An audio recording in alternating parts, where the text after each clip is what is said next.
Shalom sahabat, saudara-saudaraku yang dikasihi Tuhan dimanapun Anda berada. Kita bersyukur karena sekalipun situasi masih belum memungkinkan untuk kita sama-sama ibadah di gereja, kita masih bisa bertatap muka melalui media ini. Kita akan kembali mempelajari akan sekolah sahabat kita, dan kita sudah tiba di pelajaran yang kedua di triwulan ini. Nah, namun demikian, sebagaimana kita beribadah di gereja, biarlah kita juga mempunyai sikap yang baik, yang teratur, sekalipun kita berada di rumah. Saya mengundang saudara sekalian, Bapak Ibu yang berada di rumah, tetaplah menggunakan pakaian terbaik dengan mengatur jam ibadahnya sambil menyaksikan akan video ini. Mari kita akan mulaikan, dan sebelumnya mari kita tunduk kepala dan kita berdoa. Bapa di surga, mohon berkat, hikmat, akal budi dari surga, sehingga segala pengetahuan yang Tuhan berikan kepada kami boleh mampu memahami akan firman yang akan kami terima. Terima kasih ya Tuhan, inilah doa harapan kami. Di dalam nama Yesus kami berdoa. Amin. Nah, saudara-saudara yang kasih Tuhan, pada pelajaran kedua ini, judul pelajaran kita adalah asal mula dan sifat Alkitab. Asal mula dan sifat Alkitab. Kita akan melangkah lebih jauh lagi tentang Alkitab. Dari mana asal mula Alkitab ini? Kemudian kita nanti juga akan ketahui tentang siapa sumber utama dari Alkitab ini. Apa pemberitaan utama daripada Alkitab ini? Dan bagaimana kita menanggapi akan Alkitab ini? Nah, ada beberapa hal yang nanti kita akan bisa pelajari bersama-sama. Nah, sebelumnya mari kita buka ayat inti kita yang terdapat di dalam 1 Tesalonika 2 ayat 13. Saudara bisa buka Alkitab saudara, atau saudara juga nanti bisa baca di slide yang akan ditampilkan. 1 Tesalonika 2 ayat 13 sebagai ayat inti kita. Dan karena itulah kami tidak putus-putusnya mengucap syukur juga kepada Allah, sebab kamu telah menerima firman Allah yang kami beritakan itu, bukan sebagai perkataan manusia, tetapi dan memang sungguh-sungguh demikian, sebagai firman Allah yang bekerja juga di dalam kamu yang percaya. Nah, ayat inti kita sudah membuka begitu jelas tentang peran daripada firman Allah itu, daripada Alkitab kita. Dikatakan bukan sebagai perkataan manusia, melainkan sebagai firman Allah yang bekerja di dalam kamu. Namun, kita akan memperdalam lebih dalam lagi tentang asal mula dan sifat Alkitab ini. Saudara sekalian, bahwa Alkitab ini tulisan atau firman yang diwahyukan. Nah, kalau demikian, pertanyaannya adalah, siapakah yang menjadi sumber pekabaran Alkitab dan bagaimana proses pemberiannya? Saudara nanti boleh pelajari, atau bagi saudara yang sudah membukanya, saya hanya mereview sedikit di dalam 2 Petrus 1 ayat 19 sampai dengan 21, bahwa Tuhan berkomunikasi melalui Roh Kudusnya dengan para penulis Alkitab. Untuk apa? Untuk menyampaikan pekabaran tersebut kepada seluruh umat manusia. Jadi, Tuhan berkomunikasi melalui Roh Kudus dengan perantaraan para penulis Alkitab.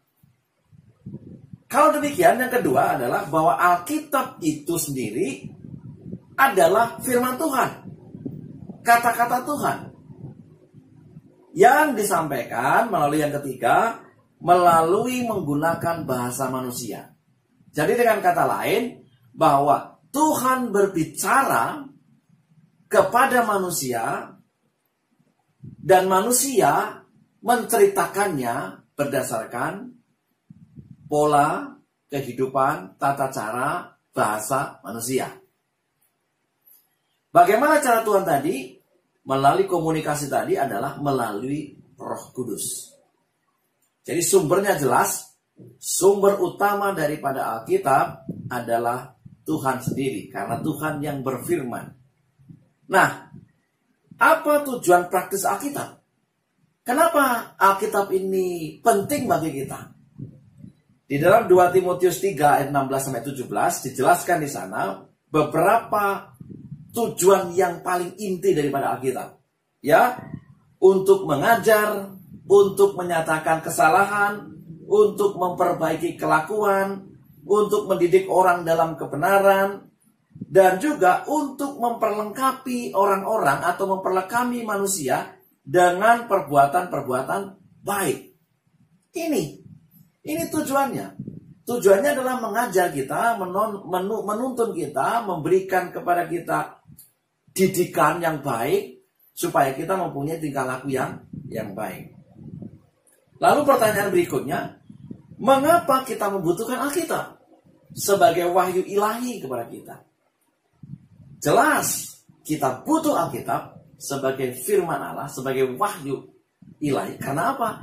Karena kita telah berdosa, dan kita telah terpisah dari Allah, dan kita membutuhkan wahyu atau penyingkapan untuk mengetahui kehendak Allah. Kita perlu wahyu, kita perlu buku, kita perlu penyingkapan apa yang dimaksudkan Allah. Kenapa? Karena Allah rindu untuk menyelamatkan kita, orang berdosa. Dengan memahami firman Allah, dituntun oleh Roh Kudus, maka Allah berbicara kepada kita. Kalau demikian, kita harus berdiri di bawah kitab suci dan membiarkan kitab suci mengajar kita. Biarkan kitab suci mengajar kita. Biarlah firman Tuhan yang terus berbicara kepada kita. Saudaraku yang dikasihi Tuhan, ingat bahwa Alkitab adalah Allah yang berfirman melalui Roh Kudus, disampaikan kepada para penulis, yaitu manusia, dengan menggunakan bahasa manusia. Nah, kalau demikian, bagaimana proses inspirasinya? Ya, Alkitab adalah hasil dari kebenaran yang dinyatakan Allah kepada kita melalui pekerjaan Roh Kudus. Pertanyaannya, apakah semua bagian Alkitab diinspirasikan? Saudara, banyak orang yang meragukan Alkitab. Setidaknya sebagian diragukan, atau sepertiga diragukan, bahkan ada juga yang meragukan semuanya. Terus kalian, apakah semua bagian Alkitab diinspirasikan? Saudara bisa baca di dalam 2 Petrus 1 ayat 21, 2 Timotius 3 ayat 16, Ulangan 18 ayat 18. Pertama, bahwa Alkitab diinspirasikan oleh Allah. Jelas. Alkitab diinspirasikan oleh Allah. Allah sendiri yang merancang, yang menskenario daripada Alkitab. Namun, perlu kita ketahui yang kedua, bahwa tidak semua yang ada di dalam Alkitab itu dinyatakan secara langsung. Tidak semua. Atau secara adikodrati. Maksudnya bagaimana? Maksudnya adalah ada beberapa bagian-bagian Alkitab yang memang dikumpulkan atas penyelidikan, atas kesaksian, dan atas beberapa pengalaman hidup. Lalu dituliskan kembali dan menjadi sebuah Alkitab. Sebuah buku. Tetapi yang ketiga, fakta yang ketiga, bahwa seluruh Alkitab adalah Allah pengarangnya, ditulis oleh manusia. Jadi jelas bahwa apakah semua bagian Alkitab diinspirasikan? Ya. Seluruhnya? Ya. Apakah semuanya dinyatakan secara langsung? Tidak. Kenapa? Karena ada beberapa bagian yang memang diteliti terlebih dahulu, dan dokumen-dokumen tersebut setelah sah kebenarannya, maka digabungkan menjadi sebuah susunan buku yang kita kenal dengan Alkitab. Sekalipun ada banyak orang-orang yang tidak percaya Alkitab. Ada mungkin bagian-bagian yang tertentu yang orang tidak percaya. Bagaimana mungkin cara membuktikan tentang air bah misalnya? Dan orang mungkin tidak percaya ada air bah. Tetapi Alkitab dinyatakan oleh Tuhan sendiri. Nah, bagian berikutnya adalah firman Tuhan yang tertulis. Apa maksudnya firman yang tertulis? Ya, Allah memerintahkan para penulis Alkitab untuk menuliskan perintah dan firman-Nya. Saudara juga bisa teliti lebih lanjut nanti di rumah sambil buka Alkitabnya. Keluaran 17 ayat 14, Keluaran 24 ayat 4, Keluaran 34 ayat 27, Yosua 24 ayat 26, Yeremia 30 ayat 2, Wahyu 1 ayat 11, ayat 19, Wahyu 21 ayat 5, Wahyu 22 ayat 18 sampai 19. Mengapa? Mengapa firman ini perlu dituliskan? Pertama, agar tidak mudah melupakannya. Saudara, kalau hanya orang ngomong, disampaikan melalui lisan, ya, tetapi tidak tertulis, biasanya akan mudah lupa. Makanya perlu ditulis. Yang kedua, bahwa kata-kata tertulis adalah suatu referensi yang tetap, yang mengarahkan kita kepada Allah dan kehendaknya. Bahwa dengan adanya tulisan, maka itu satu bukti yang lain. Siapa yang bisa mengetahui kehendak dalam pikiran, saudara? Sulit. Bagaimana saya membaca pikiran Allah? Sulit. Tetapi ketika dinyatakan dalam tulisan, dipermudah. Yang ketiga, dokumen tertulis biasanya dapat disimpan lebih baik dan jauh lebih dapat dipercaya daripada lisan. Saya ngomong, misalnya, ini salah. Bagaimana orang mempercayai kalau ini salah? Di kemudian hari mungkin sudah lupa orang. Tetapi kalau ada tertulis, ya, ada bukti otentiknya, akan mudah dipercaya dan tentu yang tertulis bisa disimpan. Yang keempat, dapat disalin berulang-ulang. Kalau itu ditulis, bisa juga disalin lagi. Oh, mungkin sudah rusak, atau sudah usang, bisa juga disalin lagi. Tapi kalau hanya diinspirasikan, dikata-katakan saja, bagaimana mau menyalin? Orang mungkin bisa lupa. Belum ada teknologi yang seperti sekarang ini. Orang bisa merekam dan seterusnya. Yang kelima, menjadi catatan tertulis yang abadi. Pekabaran Alkitab menjadi norma-norma sepanjang zaman Alkitab. Kenapa harus ditulis? Karena memang Tuhan menghendaki hal itu. Supaya orang tidak lupa. Supaya ada bukti otentik tentang apa yang diinspirasikan. Supaya bisa disimpan. Supaya bisa ditulis ulang. Dan banyak lagi. Terus sekalian, Alkitab kita memang unik. Jelas asal-usulnya. Dan sifat dan karakternya juga luar biasa. Asal-usulnya dari mana? Dari Tuhan sendiri yang berbicara. Perantaraannya siapa? Manusia. Bagaimana cara mentransfernya? Roh Kudus. Karena hanya melalui itulah Alkitab itu. Lalu saudara sekalian, ada kesejajaran antara Kristus dan Alkitab. Ini pelajaran yang cukup menarik. Khususnya di hari Rabu, ya. Kesejajaran antara Kristus dan Alkitab. Beberapa hal yang perlu kita pelajari adalah Yohanes 1 ayat 14, Yohanes 2 ayat 22, Yohanes 8 ayat 31 sampai dengan 32, dan Yohanes 17 ayat 17. Beberapa kesejajaran itu antara lain, pertama, Yesus dikandung oleh Roh Kudus secara adikodrati. Alkitab kita juga luar biasa karena memiliki asal-usul yang adikodrati. Yang disampaikan melalui manusia. Yang kedua, Yesus Kristus menjelma menjadi manusia dalam ruang dan waktu. Yesus dilahirkan di Yerusalem atau lebih tepatnya di Nazaret, ya kan? Kemudian dibaptis di Sungai Yordan dan seterusnya. Jadi dilahirkan dalam ruang dan waktu, tetapi dia adalah satu-satunya penebus bagi semua orang. Dilahirkan di satu waktu, di satu tempat, satu waktu yang terbatas. Tetapi secara fungsi, secara tujuan, Yesus adalah penebus sepanjang sejarah untuk semua manusia. Sepanjang sejarah zaman, sepanjang kehidupan manusia. Bagaimana dengan Alkitab? Alkitab juga demikian. Diberikan pada waktu tertentu, kepada penulis tertentu, di wilayah-wilayah tertentu. Tapi secara implementasi, Alkitab adalah diberikan diberikan kepada semua manusia di sepanjang juga sejarah manusia. Jadi tidak hanya Alkitab ini digunakan oleh orang-orang tertentu, sebagaimana zaman Alkitab ditulis di Timur Tengah sana, tidak. Kita pun yang di Indonesia juga bisa merasakan ada kesejajaran. Yang ketiga, Yesus menjadi manusia dan hidup sebagai manusia sejati dengan semua tanda kelemahan manusia, yaitu namun tidak berdosa. Bagaimana dengan Alkitab? Alkitab ditulis oleh manusia-manusia yang banyak kelemahannya. Satu dengan yang lain banyak kelemahannya. Tetapi di dalam bukti yang otentik bahwa Alkitab ini unik karena merupakan persatuan antara ilahi dan manusia. Apa yang ditegaskan oleh Alkitab dapat dipercaya.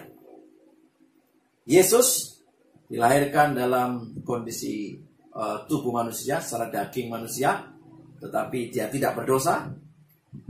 Alkitab ditulis oleh manusia-manusia atau para penulis Alkitab yang banyak kelemahannya, tetapi Alkitab karena kebenaran Allah dapat dipercaya. Lalu, Alkitab adalah kebenaran yang diberikan Allah dan dinyatakan dalam bahasa manusia. Hal ini menunjukkan persatuan ilahi dan manusia. Kemudian Alkitab juga merupakan persatuan antara ilahi dan manusia. Dan yang kelima, ketika Yesus hidup di dunia, dia ingin diterima sebagaimana dia sebenarnya. Siapa itu? Sebagai anak Allah atau anak Allah yang ilahi. Bagaimana dengan Alkitab? Alkitab juga sebagaimana buku, tetapi itu adalah buku yang sebenarnya. Buku apa itu? Firman Allah yang tertulis. Jadi saudara lihat bahwa ada kesetaraan atau kesejaran antara Yesus dan Alkitab. Tapi juga ada beberapa perbedaan antara Yesus dan Alkitab. Pertama, Alkitab bukan inkarnasi Tuhan. Dan Tuhan tidak menjadi buku. Ya.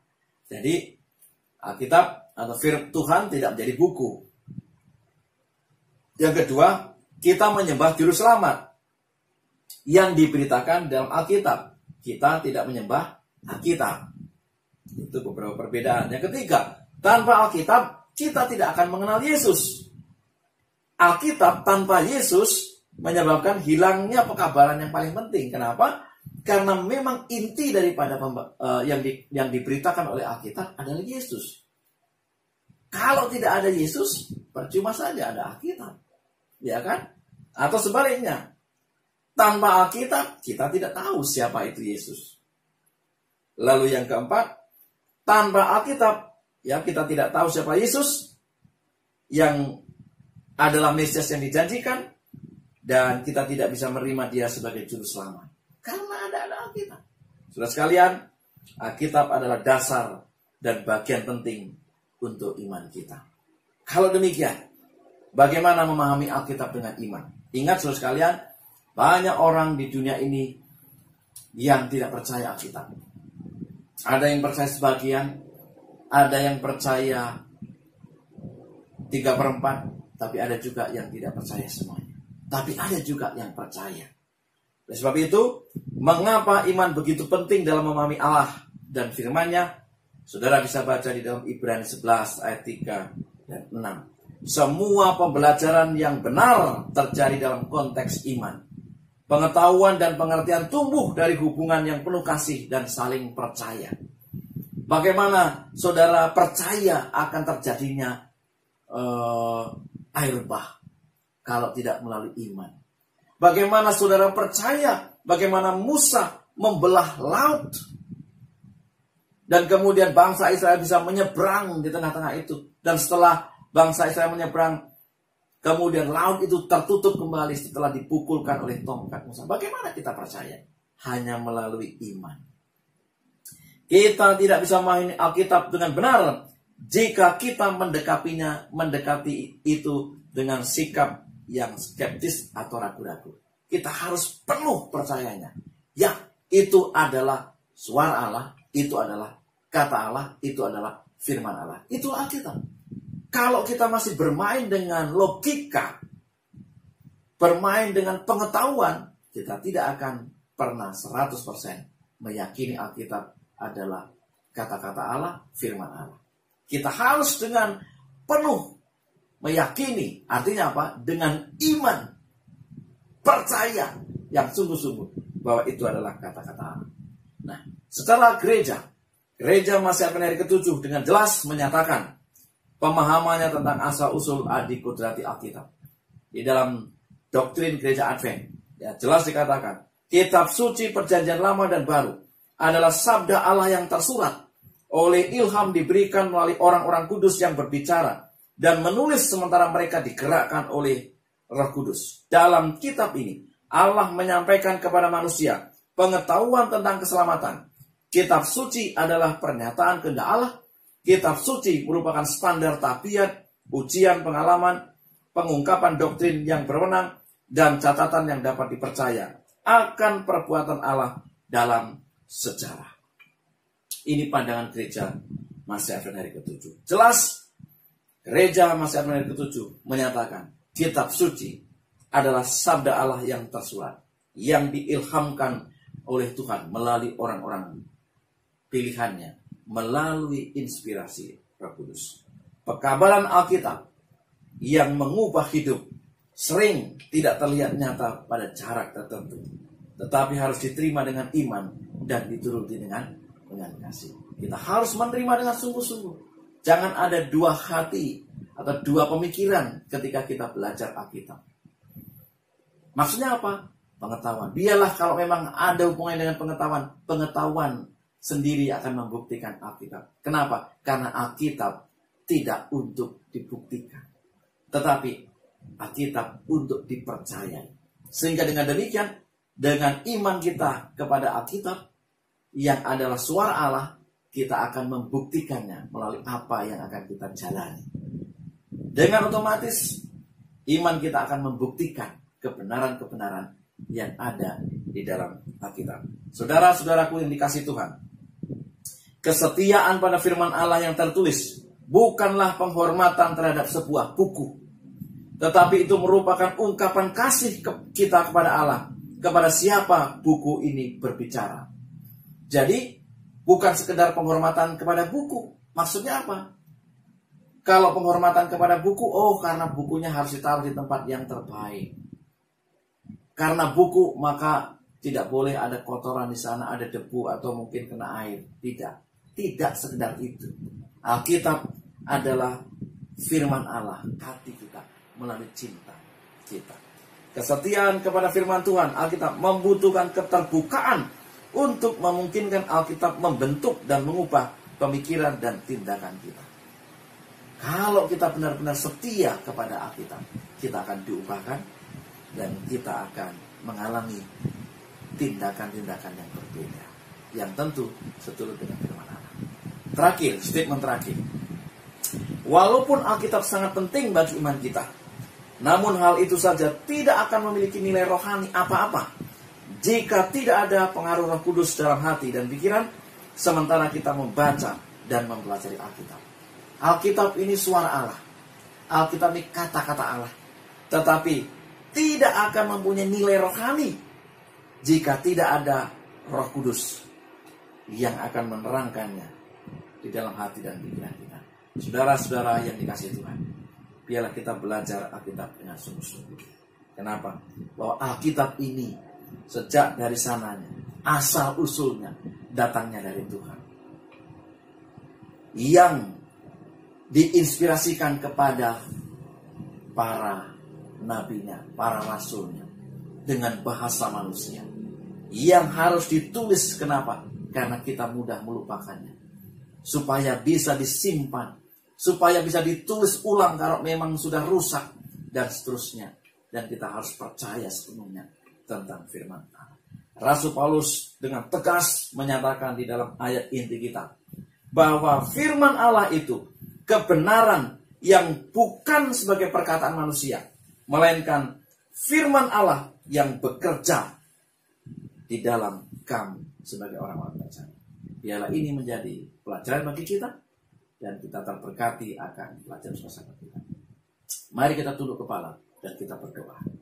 Terima kasih ya Tuhan untuk segala hikmat yang Kau berikan kepada kami. Ajari kami untuk sungguh-sungguh percaya kepada Alkitab, karena Alkitab adalah firman Allah yang hidup, Allah yang berbicara, Allah yang menginspirasikan kepada para nabi yang menuliskannya di dalam bahasa manusia. Terima kasih ya Tuhan untuk pelajaran sekosapan ini.